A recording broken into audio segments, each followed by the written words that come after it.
Welcome back to another episode of Full Circle with me, Onyx.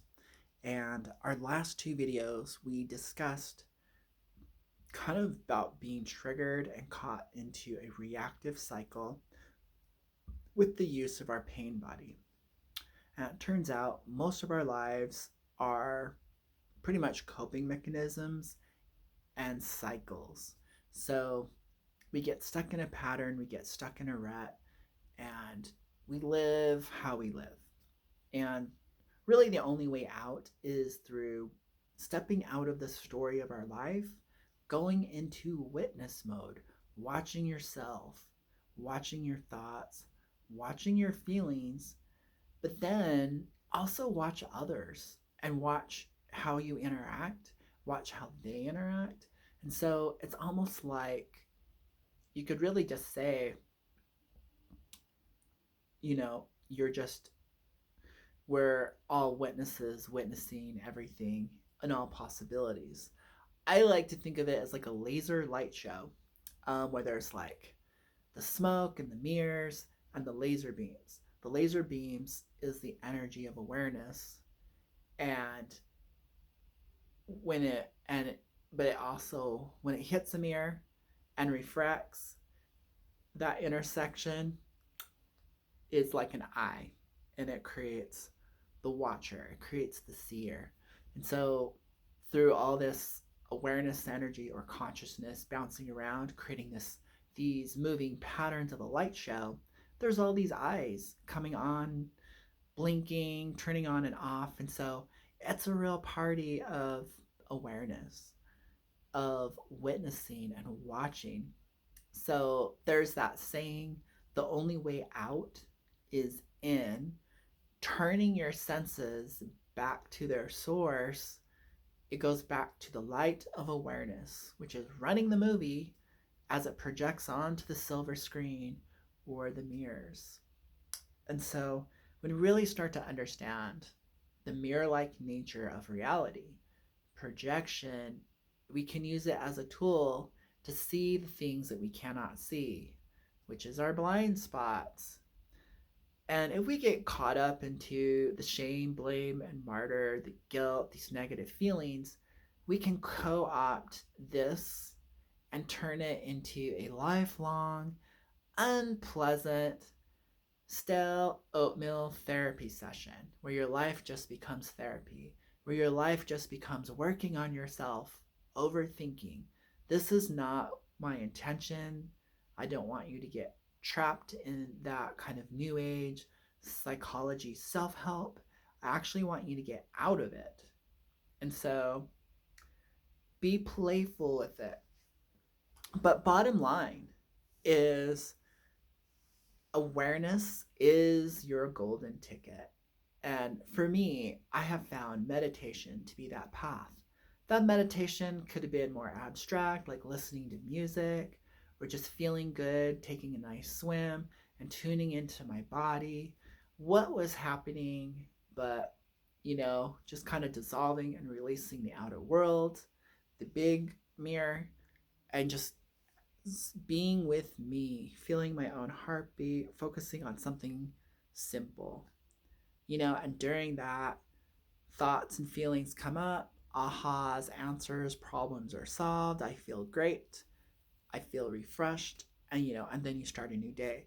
So having that quality time spent with yourself, whatever that is, knitting, cross stitching, maybe even reading, long as it's a process where you're not trying to escape. Now, this would be the negative type of what I call New Age magic, New Age self help. You're escaping your body. I want to astral project. I want to leave the pain. If so, the law of magic or wizardry is do it in reverse. So, if you're trying to escape, the way to escape is to go into it. So, the only way out is the way in. We backtrack, we go back to the origin of it, and going back to the origin, it dissolves. So you don't run away from a fire, you run towards the fire. So That's the difference between spiritual bypassing and actually doing the inner work. So let's move on. I'll have a little picture, a little sketch. Here's a little person, and the lower three chakras are in use. And then there's this like bar, this separation of a higher being because they're living in their heart chakra, moving on up. So there's that quote, there's that saying that a lotus blooms in dirty, muddy water. You know, and so these dirty, muddy experiences that we maybe have been planted in, a toxic relationship, toxic upbringing, that's the fertilizer and the nutrients that actually grow you into the lotus. So it's ouch to thank you. It's from ignorance to wisdom. It's this transformation that then allows you to blossom and be your full potential. So this is different than being a victim. This is different than getting stuck in a martyr cycle. Nothing's holding you back. It's all working towards your development, towards your evolution.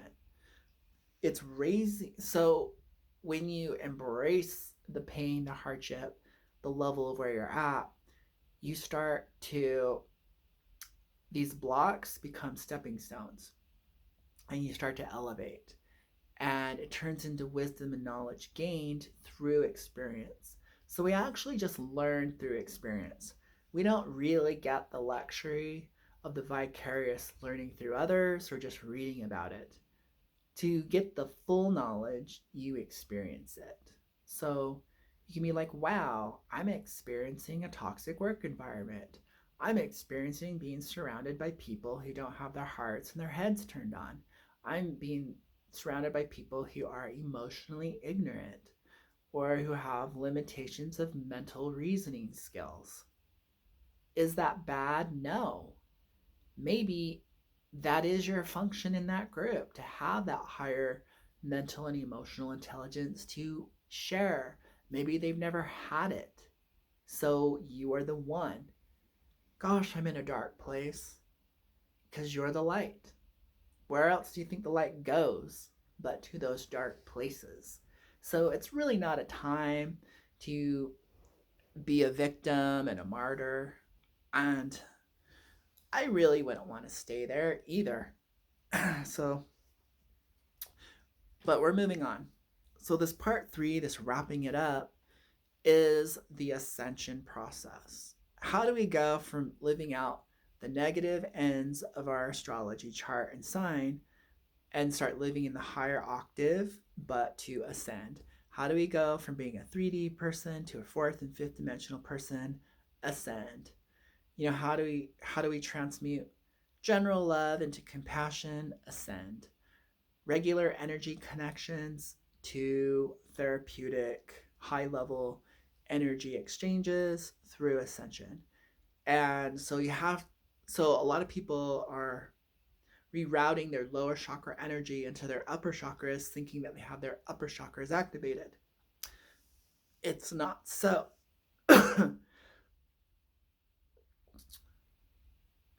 So we have to transcend, we have to go beyond limitation and create a practice of self-awareness.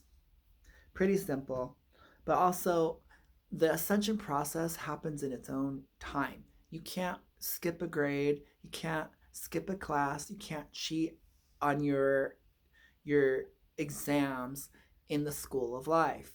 You have to go through these things. You have to evolve your consciousness. So lower emotions of love is you're getting something in return. And it's probably security, it's probably validation of your ego in some form. Oh, I feel pretty because so and so is going out with me. That's validation. I feel secure because so and so gives me gifts. He's my sugar daddy. Security, validation. And so this isn't real love.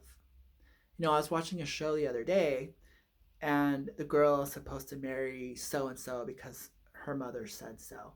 And it will secure the two clans to be more prosperous together and kind of create harmony throughout the land. And I'm like, oh, this is lower chakra thinking. And then I'm like, have we as a culture ever got out of that? Don't we want to pick the best mate that somehow enhances the appearance of our wealth, the appearance of our happiness, and post it on social media?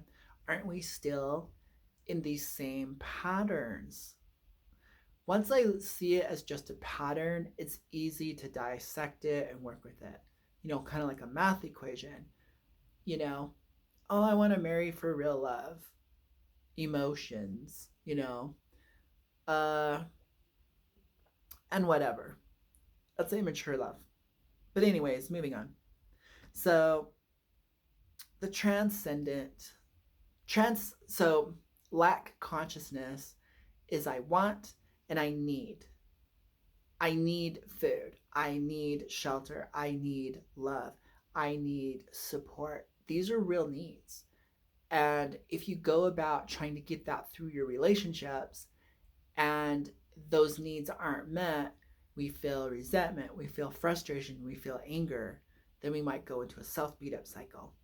So, this is the same pattern, uh, but now it's kind of more internalized. And you're like, Onyx, that's great and all, but these are real needs. I need to pay my bills. I need water or I need heat. And I'm like, yeah, you do.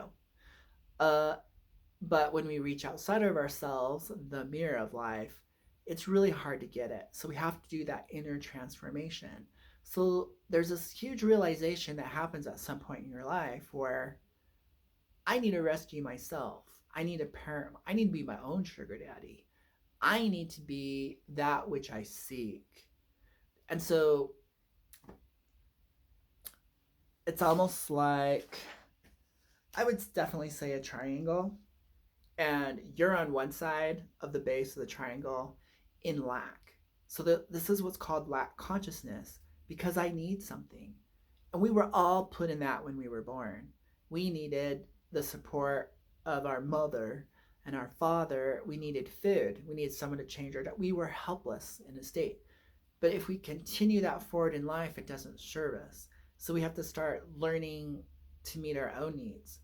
And when we rely on a larger system to play the parent, like a job, a 9 to 5 job, or I would say an established organization, uh, we're still kind of stuck in the I'm in lack. I somehow need it from you. And so you might not feel totally great. You might not feel totally free. You might not feel abundant and capable of making your own choices and decisions.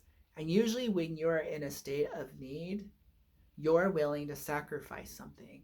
And it better be of something of value, like yourself, like your dreams, like your hopes, like your wishes, like your ambitions, uh, to settle for less. So the exchange isn't really the best exchange.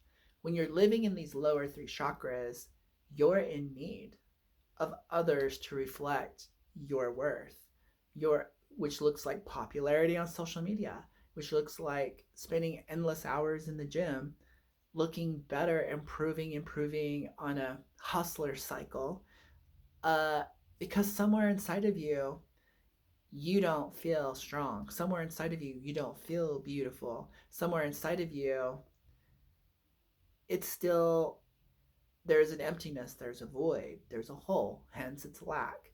So we try to fill it with more and more wealth, more and more health, more and more longevity, more life, more happiness, more fun, more highs, more spirituality, more whatever it is. We go to war, we fight these battles out of lack consciousness.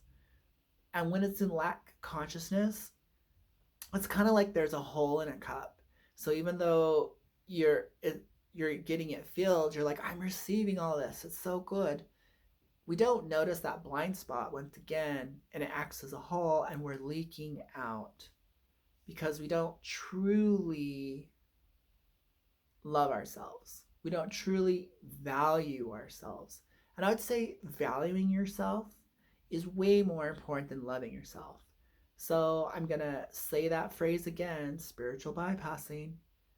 You just can't slap the love sticker on everything, or the Jesus sticker on everything, or the God sticker on everything as an excuse to explain or make that your goal to justify your actions when you don't even value yourself and you haven't realized in God's wisdom, He designed you with all of the inner resources to navigate life.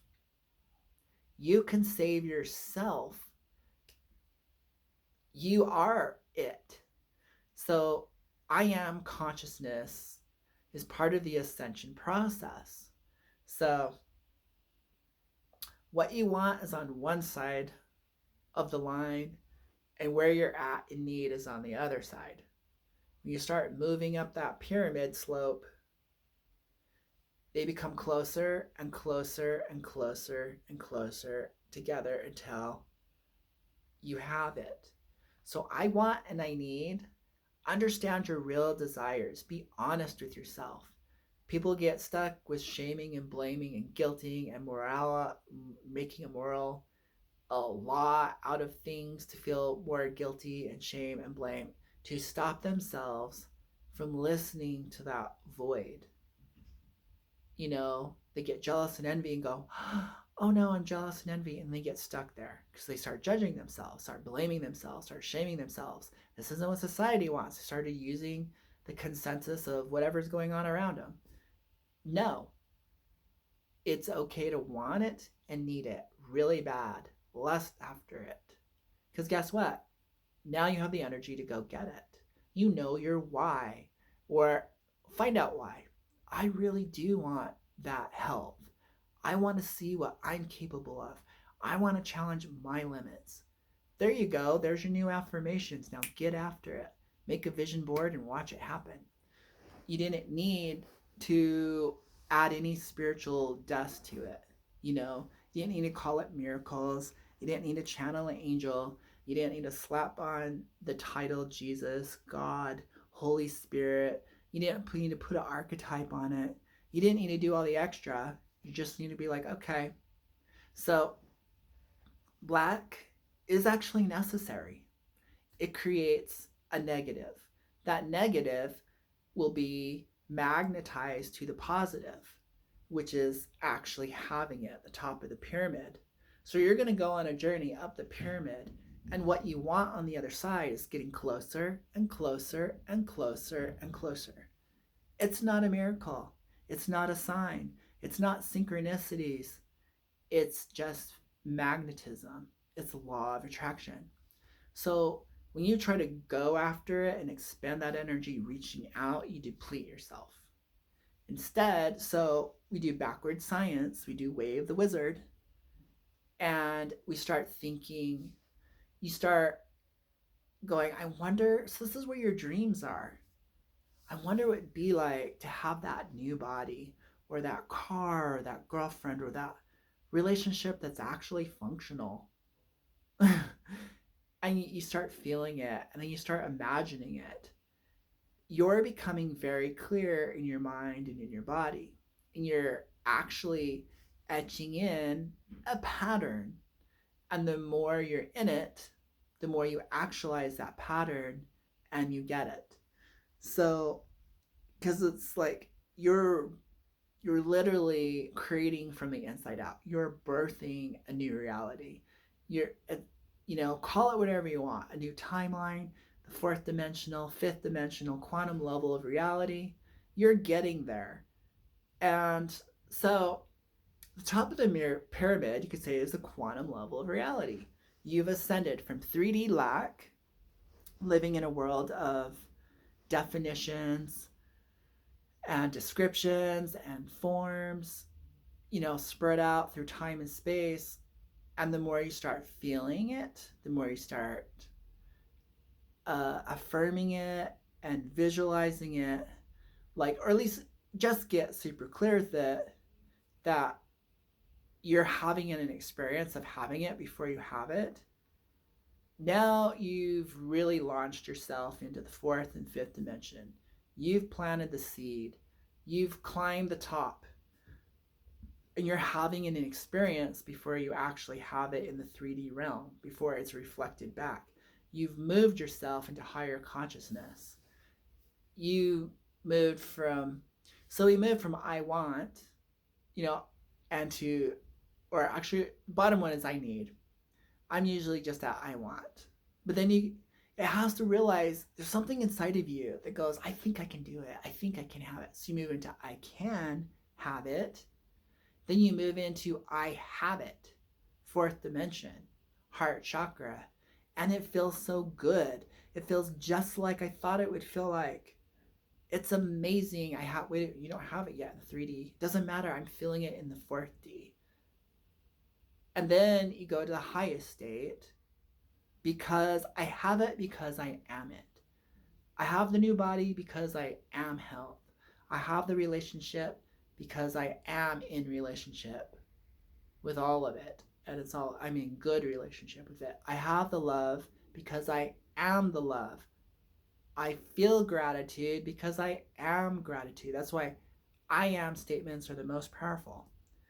So you're collapsing time, you're going vertical, you're going 5D, you're ascending, and you're moving into the state, the type of consciousness of having it and being it.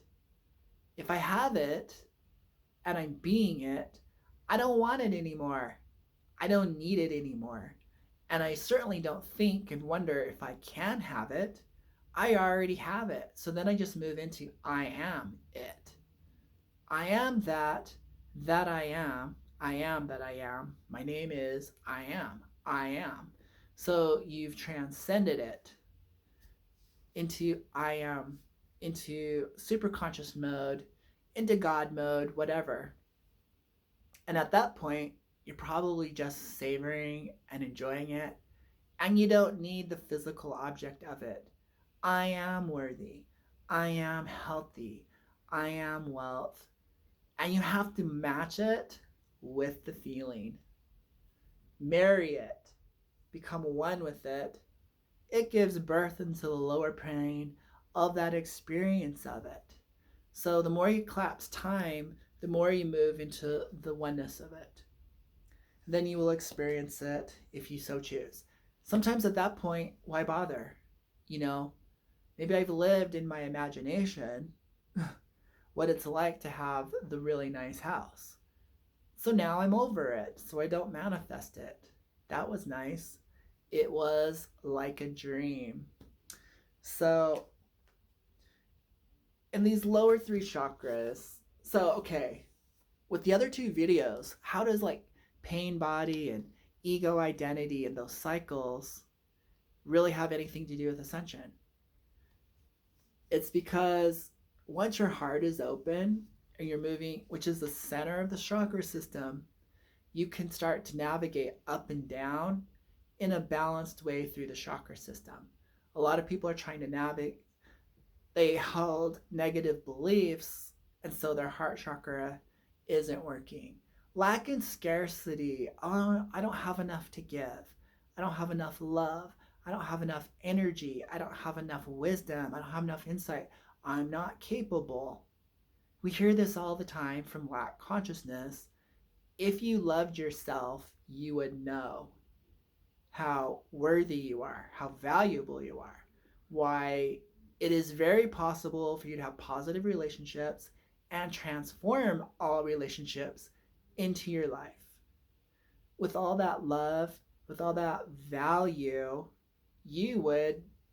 So it's almost like a beautiful light, and when it beams down on your ego identity, you would love it. So you wouldn't need validation and work so hard to get it from the outer world. And so these two kind of work together. With positive self-esteem, I value myself, I am valuable, it's easy to then shoot up into love. If you really valued yourself and your partner wasn't valuing you, would you care? Would you be in resentment? Would you fall down into emotional toxicity? Would you need? Would you want? You'd be like, oh, he just doesn't see. Clearly, he's turned off. He's in his lower chakras right now. He has inner work to do. Until he sees the value of himself, he can't see the value of me, nor could I, and all my efforts to help him see wouldn't work. He has the responsibility to do the inner work himself. No spiritual bypassing. I can't be a guru. You know? So, same with the material things. I think really loving yourself and valuing yourself transforms into physical health and well being. Those chemicals and hormones, those energies running through your system, automatic immune boost. And with that type of positive energy, you'd have more energy to go work out if you wanted. Or you're like, I value myself so much. I love myself so much. I think maybe my outer body could start to reflect that. And so naturally you would have the energy and want to do that. I want to be beautiful. So you start becoming the best version of you. So this is the real transformation. So now we move up into these upper chakras, you know, of being honest with yourself, being honest with the expression of who you are out in the world, creating beauty. Art is kind of interesting. It's not a necessity, yet it is a necessity. But on the tier, art is like, after I got my foundation, I'm secure in my tribe, and I got food on and shelter, and I feel like emotionally cared for and valued. Well, now I can make art, you know. Now I can write poetry. Now I can make the world a beautiful place. Now I'm abundant. And so I can have more abundant thoughts, beautiful thoughts. I can have thoughts that elevate the world. I can sing them, I can write them, I can make music out of them. I'm channeling it in. So without, so then we get a greater expression. Before that, it's just ego spewing, ego drama. All the words come back to bite us, and all of our five senses are taking in toxicity, and they're spewing them out. We're not really contributing to elevating the planet and ourselves. We're not turned on. We're still in 3D mode. We're robots. We're matrix people. We're puppets. We're too stuck in the character, and there's no energy for self. So it's really weird. The only way to get out of the lower chakras is to kind of get into your fourth chakra, your heart chakra, get reacquainted. But then not really. It all happens in a weird way automatically. So, and so it was very polarized to one side, living in the toxic side of the lower three chakras. It was lack, it was on one side of the pyramid. It wasn't abundant at all, and we didn't have. But now that we start moving into the heart chakra, our life takes a dramatic change, and we start to move into abundance, consciousness, financial health, physical health, mental health, emotional health, and our own divinity, our own connection to creativity, spirituality, whatever you like to call it. You need to see both and put them together to see clearly, to see the contrast and beyond the contrast. So spiritual bypassing is, I just want to live at the quantum level, all in oneness, a nice fancy dream. Shouldn't I just be able to pray and get what I want? Shouldn't I be able to transcend physicality, transcend work and effort, and evolving through time and space? Can't I just be there? And it's yes and no. We live in two realities. We live in the reality of time and space, and then we live in the reality of no time and no space, quantum oneness. So kind of like 0 point. So with the contrast and the unity of contrast, your third eye automatically opens. You have to see the love and the absence of it, the consciousness and the absence of it, the form and the non-form, and then crown chakra. I am it, I am everyone, I am everything. All is unity, all is working out according to plan. So if you want to see the future, you probably better see the big picture, the beginning, the middle, and the end all at once. It gets downloaded into your third eye. So it gets downloaded all the way to the heart. At the heart, it transmutes, and then gets downloaded deeper into your lower chakras. And so the energy comes down, but the energy moves up. It transmutes. Heaven and earth are one. You're a conduit in between. There's a great alchemy going on. And, you balance heaven and earth, the inner and the outer, the alpha and the omega. So then we start really being aware of the quality of energy, the quality of our thoughts. So besides this being the purity center, your throat chakra, it's also a center of discipline. This, if I become spiritually disciplined and become observant, aware, and awake, this is like a non-doing thing. I just witness. I don't have to interact with it at the lower level, then what I'm going to speak, will benefit others, this is, so then you have clearer access. Then you can move into your spiritual gifts, and so it's a process and it's a journey. It's well worth it. But then it becomes really kind of clear. You don't have to take anything personal. You're either turned on in love, in oneness, in high vibes, or you're not. You're still living in limitation, lack, ego. You're still reactive, and you still have a pain body. Clear. So meditation dissolves your pain body. Now the equation doesn't work. Now that karmic will of reactivity doesn't work. Because you're like, well, I'd love to get angry, but I just don't have the anger in me.